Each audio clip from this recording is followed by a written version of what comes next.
जय हिंद दोस्तों, आपका हार्दिक स्वागत है आपके अपने चैनल दैलू एकेडमी पर। आपके लिए लेकर आए हैं दोस्तों करंट अफेयर के कुछ मोस्ट इंपोर्टेंट क्वेश्चन। और दोस्तों, आप हमारे चैनल पर पहली बार आए हों तो चैनल को सब्सक्राइब कर लें, बेल आइकन प्रेस कर लें ताकि आने वाली क्लास का नोटिफिकेशन मिले आपको सबसे पहले।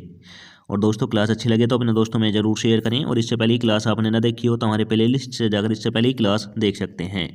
और दोस्तों, हमारे चैनल पर आपको सुबह 6 बजे डेली करंट अफेयर के टॉप 15 क्वेश्चन मिल जाया करेंगे। तो दोस्तों, हमारे चैनल को सब्सक्राइब कर लें।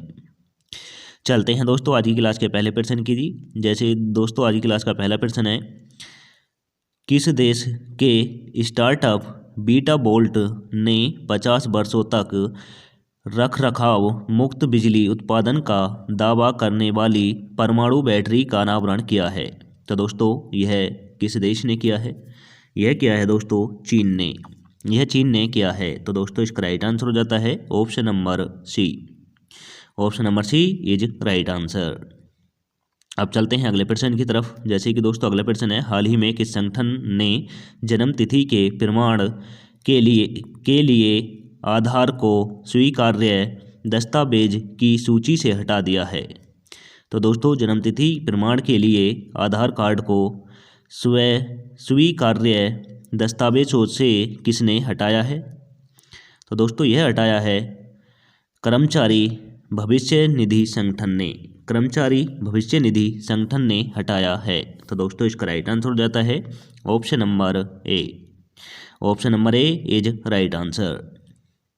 अब चलते हैं अगले प्रश्न की तरफ। जैसे कि दोस्तों, अगला प्रश्न है, किस भारतीय राज्य में दुर्लभ तिब्बत भूरे भालू को पहली बार देखे जाने की पुष्टि की गई है? तो दोस्तों, भारत के किस राज्य में दुर्लभ तिब्बत भूरे भालू को देखा गया है? तो दोस्तों, भूरे भालू को किस राज्य में देखा गया है? तो दोस्तों, यह देखा गया है सिक्किम में। यह सिक्किम में देखा गया है। तो दोस्तों, इसका राइट आंसर हो जाएगा ऑप्शन नंबर बी।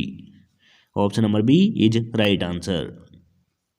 अब दोस्तों, यहाँ पर राज्यों का जिक्र हुआ है तो राजधानी बता दूं, नोट कर लें। अरुणाचल प्रदेश की ईटानगर है, सिक्किम की गंगटोक है, उत्तराखंड की देहरादून है, हिमाचल प्रदेश की शिमला है। अब चलते हैं अगले प्रश्न की तरफ। जैसे कि दोस्तों, अगला प्रश्न है, ब्रांड फाइनेंस द्वारा 2024 ग्लोबल 500 आईटी सर्विसेज रैंकिंग के अनुसार किस कंपनी को दुनिया में दूसरे सबसे मूल्यवान आईटी सबसे ब्रांड के रूप में दर्जा दिया गया है? तो दोस्तों, यह किस कंपनी को दिया गया है? यह दिया गया है दोस्तों टाटा कंसल्टिंग सर्विस को। टाटा कंसल्टिंग सर्विस को किया गया है। तो दोस्तों, इसका राइट आंसर हो जाता है option number A. Option number A is right answer. अब चलते हैं अगले प्रश्न की तरफ। जैसे कि दोस्तों, अगला प्रश्न है, किस कंपनी ने मुंबई अहमदाबाद बुलेट ट्रेन परियोजना के विद्युतीकरण खंड के लिए 10,000 से 15,000 करोड़ रुपए के बीच एक महत्वपूर्ण अनुबंध हासिल किया है? तो दोस्तों, यह किसने किया है?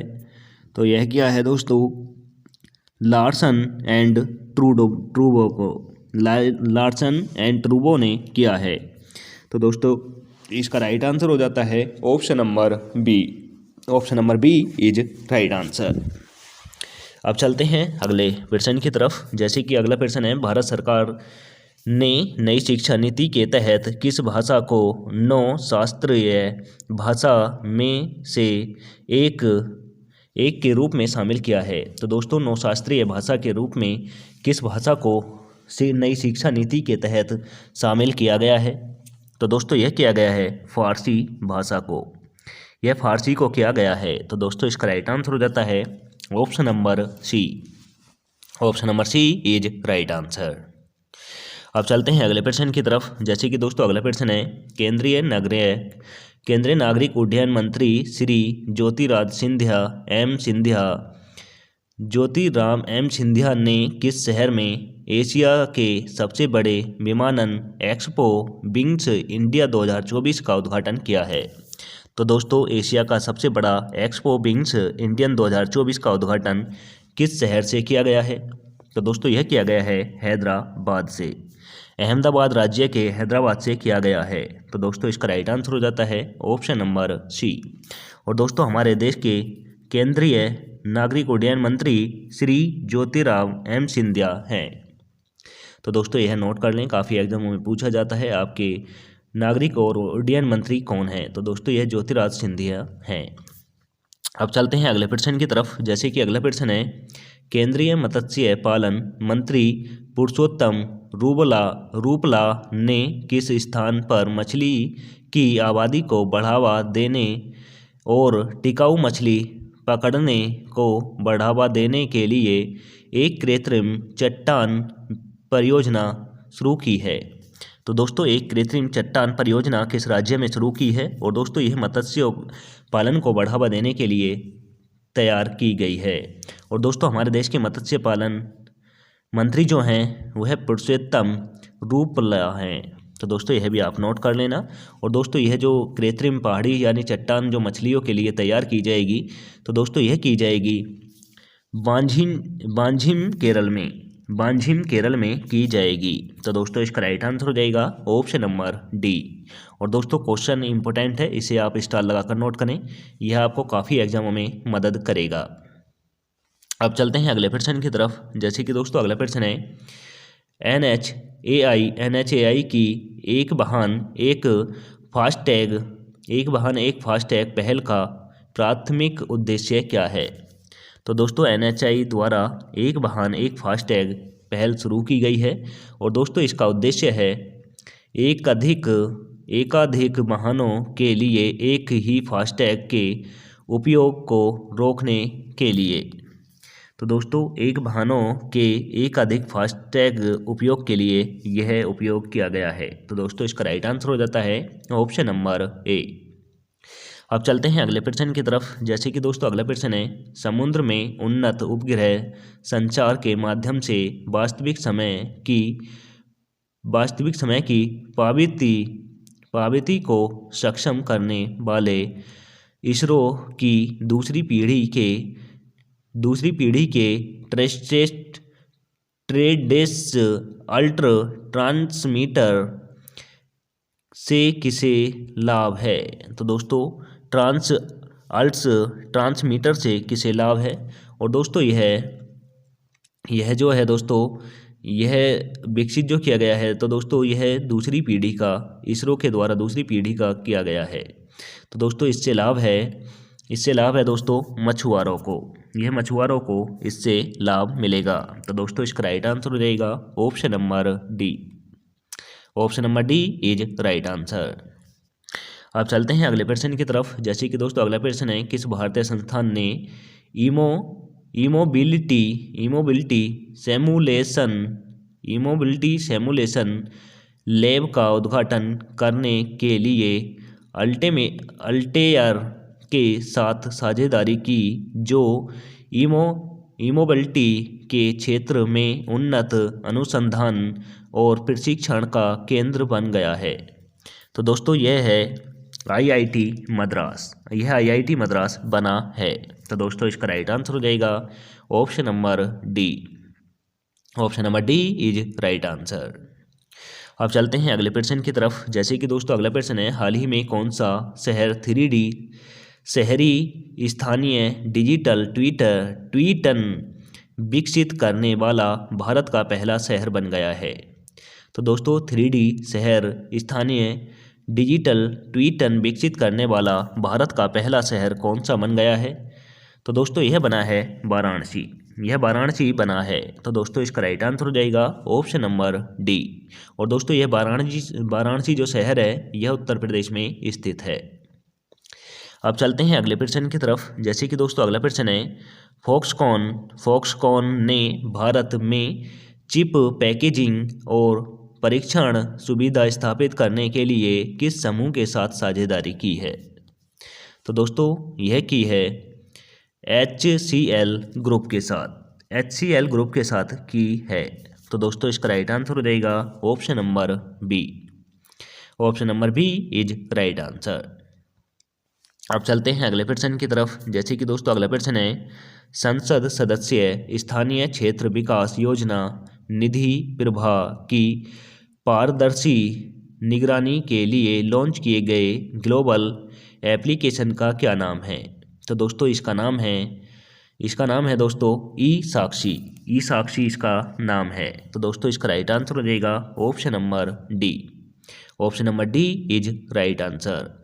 दोस्तों संसद में जो कार्य किया जाता था अब तक दोस्तों लिखित किया जाता था, और दोस्तों ई साक्षी जो है यह जो एप्लीकेशन लॉन्च की गई है इसके जरिए दोस्तों जो संसद में काम किया जाएगा वह पेपरलेस यानी विदाउट पेपर के काम किया जाएगा, यानी डिजिटल काम किया जाएगा। सारा जो लिखित काम होगा वह ई साक्षी ऐप पर किया जाएगा संसद में। तो दोस्तों यह इंपॉर्टेंट क्वेश्चन हो जाता है, यह आपको काफ़ी एग्जामों में मदद करेगा, इसे आप स्टार लगाकर नोट करना, वेरी इंपॉर्टेंट क्वेश्चन है। अब चलते हैं अगले प्रश्न की तरफ। जैसे कि दोस्तों अगला प्रश्न है, जकार्ता में 2024 एशियाई शूटिंग चैंपियनशिप में पुरुष की 25 मीटर सेंटर फायर पिस्टल स्पर्धा में व्यक्तिगत स्वर्ण पदक किसने जीता है? तो दोस्तों जकार्ता में एशिया शूटिंग चैंपियनशिप हुई थी और इसमें दोस्तों 25 मीटर सेंटर फायर में स्वर्ण पदक किसने जीता है? तो दोस्तों इसमें स्वर्ण पदक जीता है योगेश सिंह ने। योगेश सिंह हमारे देश के रहने वाले हैं और इन्होंने इसमें स्वर्ण पदक जीता है। तो दोस्तों इसका राइट आंसर हो जाता है option number D. Option number D is right answer. अब चलते हैं अगले प्रश्न की तरफ। जैसे कि अगला प्रश्न है, हाल ही में पूर्वी नौसेना कमान के मुख्य कर्मचारी अधिकारी के रूप में किसे नियुक्त किया गया है? तो दोस्तों पूर्वी नौसेना कमान के मुख्य कर्मचारी अधिकारी के रूप में किसे नियुक्त किया गया है? तो दोस्तों यह किया गया है रिटायर एडमिरल शांतनु झा को। रिटायर एडमिरल शांतनु झा को किया गया है। तो दोस्तों इसका राइट आंसर हो जाएगा option number B. Option number B is right answer. अब चलते हैं अगले प्रश्न की तरफ। जैसे कि दोस्तों अगला प्रश्न है, शांति के लिए एशियाई बौद्ध सम्मेलन की 12वीं महासभा का उद्घाटन किस शहर में किया गया है? तो दोस्तों एशिया बौद्ध सम्मेलन की 12वीं महासभा कहाँ पर की गई है? तो दोस्तों यह की गई है नई दिल्ली में। नई दिल्ली में की गई है। तो दोस्तों इसका राइट आंसर हो जाएगा option number C is right answer. अब चलते हैं अगले प्रश्न की तरफ। जैसे कि अगला प्रश्न है, कौन सा भारतीय राज्य पक्के पाग हॉर्नबिल फेस्टिवल के 9वें संस्करण की मेजबानी कर रहा है? तो दोस्तों पक्के पाग हॉर्नबिल के 9वें संस्करण की मेजबानी कौन सा राज्य कर रहा है? तो दोस्तों यह कर रहा है अरुणाचल प्रदेश।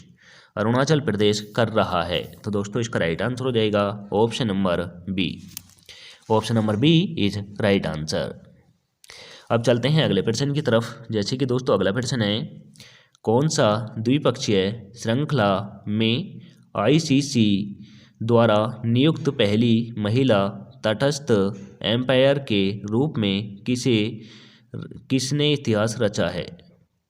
तो दोस्तों यह रचा है मुकुदम रेडफर्न ने रचा है। तो दोस्तों इसका राइट आंसर हो जाता है option number C. Option number C is right answer. अब चलते हैं अगले प्रश्न की तरफ। जैसे कि आज की क्लास का लास्ट क्वेश्चन है, हाल ही में किस राज्य ने महिलाओं को 1000 की मानसिक आर्थिक सहायता की पेशकश करते हुए महतरी वंदना योजना शुरू की है? तो दोस्तों महतरी वंदना योजना किसने शुरू की है? और दोस्तों यह महिलाओं को 1000 रुपये मासिक आर्थिक सहायता प्रदान करने के लिए शुरू की गई है। तो दोस्तों यह की है छत्तीसगढ़ राज्य ने। छत्तीसगढ़ राज्य ने महिलाओं को प्रति माह 1000 रुपये आर्थिक सहायता प्रदान करने के लिए महतरी वंदे योजना शुरू की है। तो दोस्तों इसका राइट आंसर हो जाएगा option number A. Option number A is right answer. और दोस्तों राज्यों का जिक्र हुआ है, राजधानी नोट कर सकते हैं। छत्तीसगढ़ की नया रायपुर है, आंध्र प्रदेश की हैदराबाद है, और दोस्तों उत्तर प्रदेश की लखनऊ है, राजस्थान की जयपुर है। और दोस्तों छत्तीसगढ़ की जो नया रायपुर है, नया रायपुर का नाम बदलकर अब अटल नगर कर दिया गया है। यह भी आप नोट कर लेना, कभी एग्जाम में पूछा जा सकता है। अटल नगर किसे कहते हैं? तो दोस्तों अटल नगर जो नया नाम है वह नए रायपुर का रखा गया है। अब चलते हैं दोस्तों टेस्ट वाले क्वेश्चन की तरफ, जिसका आंसर आप सभी को कमेंट करके देना होता है। तो दोस्तों आप सभी में से एक निशा ठाकुर और राजबाई हैं जो इसका आंसर बिल्कुल सही और डेली आंसर कमेंट करके बताते हैं। तो दोस्तों उम्मीद करता हूँ, आशा करता हूँ आप भी इसका आंसर कमेंट करके देंगे। तो दोस्तों क्वेश्चन है, गुरु गोविंद सिंह जयंती जिस प्रकाश उत्सव के नाम से भी जाना जाता है। तो दोस्तों गुरु गोविंद सिंह को प्रकाश उत्सव यानी दोस्तों गुरु गोविंद सिंह की जयंती को प्रकाश उत्सव के नाम से भी जाना जाता है, और यह किसकी जयंती मनाई जाती है। तो दोस्तों ऑप्शन नंबर ए में दे रखा है Guru Nanak, option number B में दे रखा है दोस्तों गुरु अर्जुन, ऑप्शन नंबर सी में दे रखा है गुरु हरराय, ऑप्शन नंबर डी में दे रखा है दोस्तों गुरु गोविंद सिंह। तो दोस्तों यह जितने भी गुरु गोविंद सिंह, गुरु हरराय और गुरु अर्जुन देव और गुरु नानक देव हैं, यह किस समुदाय से संबंधित हैं, यह भी आप कमेंट करके बताना, और दोस्तों इसका आंसर भी आप कमेंट करके बताएं। तो दोस्तों आज की क्लास इसी के साथ समाप्त होती है। आपको क्लास कैसी लगी कमेंट करके ज़रूर बताएं। और दोस्तों एक एम्स था मेरा, वह था दोस्तों हमारे 10,000 व्यूज़ पर वीडियो पर आने का। और दोस्तों वह एम्स इसलिए था, जिस दिन हमारे 10,000 पर वीडियो व्यूज़ आने स्टार्ट हो गए, यानी डेली के व्यूज़ आने स्टार्ट हो गए 10,000, उस दिन से दोस्तों आपको डिजिटल बोर्ड के माध्यम से free of cost with theory 1 day exam, यानी दोस्तों एक दिन के जितने भी एग्ज़ाम होते हैं, जैसे army, UP police, SSC DD और दोस्तों UPSI, यूपी पैट के जितने भी अंडर एग्ज़ाम आते हैं, छत्तीसगढ़ एग्ज़ाम, जितने भी वनडे एग्ज़ाम होते हैं, उन सभी की फ्री ऑफ कॉस्ट हम तैयारी आपको विद थ्योरी यूट्यूब के माध्यम से कराएं। जैसे कि आपको बड़े बड़े चैनल पेड कोर्स बेचते हैं, हम फ्री ऑफ कॉस्ट देना चाहते हैं। तो दोस्तों अगर आप भी चाहते हैं फ्री ऑफ कॉस्ट पढ़ना विद थ्योरी, तो दोस्तों हमारी आप हेल्प कर सकते हैं, अपने दोस्तों में ज़रूर शेयर करना। तो दोस्तों बस इसी के साथ आज की क्लास समाप्त करता हूँ। मिलेंगे नेक्स्ट क्लास के साथ। जय हिंद, वंदे मातरम।